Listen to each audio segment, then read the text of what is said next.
Dan, how did you find Charles? I found Charles because I was seeking some kind of solution for my weight issue, and I saw an advertisement in the Ladue News and decided it was time. Yeah. And made one phone call, and as you can see, the rest is kind of history now. You've lost 60 pounds and going. You look fantastic. He also made you shave your mustache. Well, like I said, I did everything I could to lose weight. Well, Charles, that mustache weighed about 10 pounds. Everyone always says when they come to see me that more or less that what they feel they really want to do is something they feel impossible.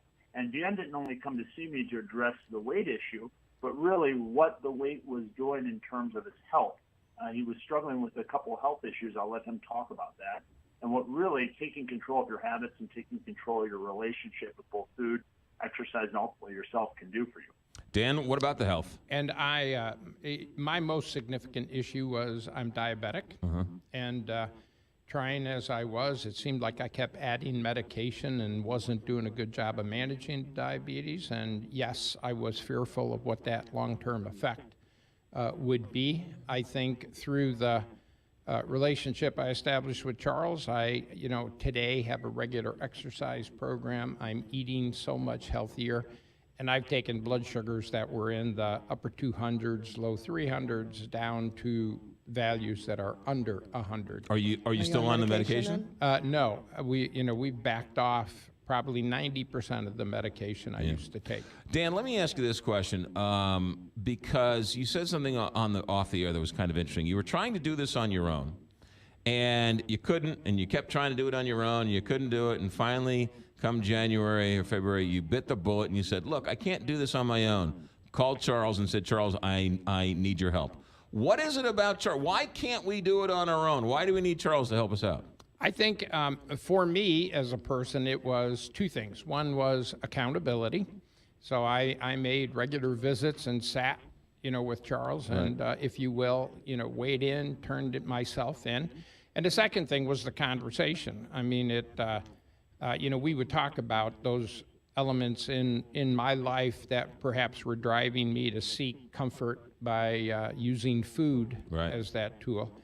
And so I think dealing with both of those issues is what it took. I could make you 1,000 excuses a day why I didn't need to exercise today, why I could go ahead and eat badly because I had a tough day or some event, and I had to do something to break that mold. Yeah. Charles, what do you say?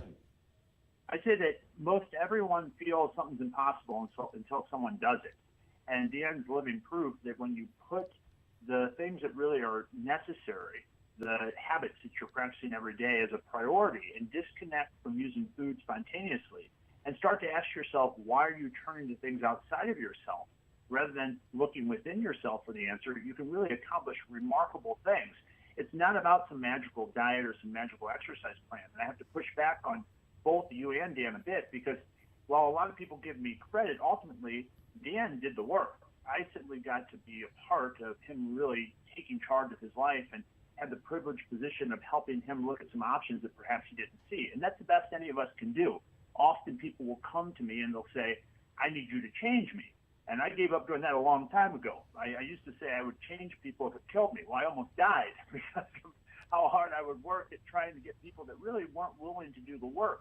If you're willing to do the work, if you're really committed and you see a strong reason why change is necessary, any way is possible. The way becomes very easy when the why is strong. So the work is sitting down and asking yourself, why is this a must?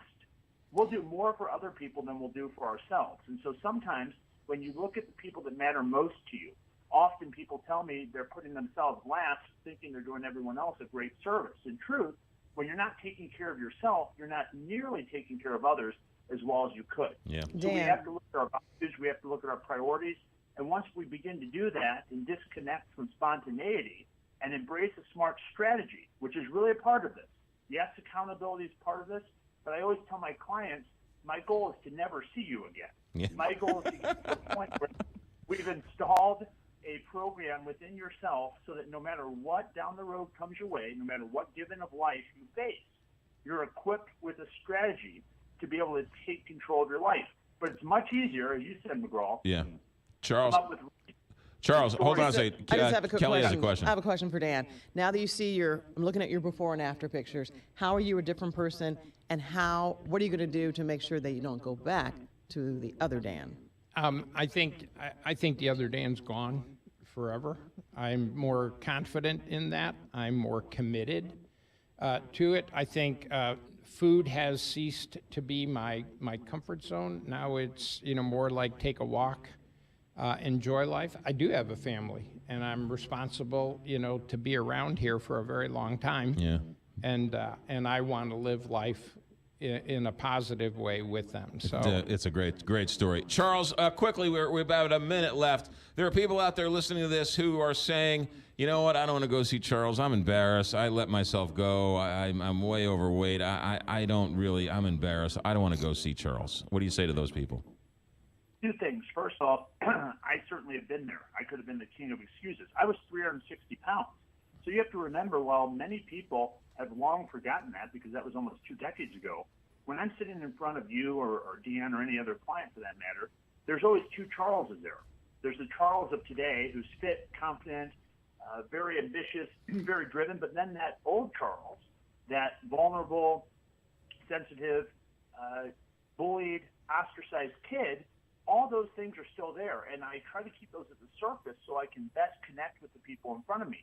So you needn't feel that you have to protect yourself in terms of holding back or not sharing, because the only way to growth is vulnerability. Yeah. And so if you're willing to put yourself out there and ask for help, there's really no possibility for you to start to move in the direction you deserve to. There you The go. first step is becoming vulnerable, asking for help, and knowing that if I was in the business of judgment, I certainly wouldn't have chosen this vocation.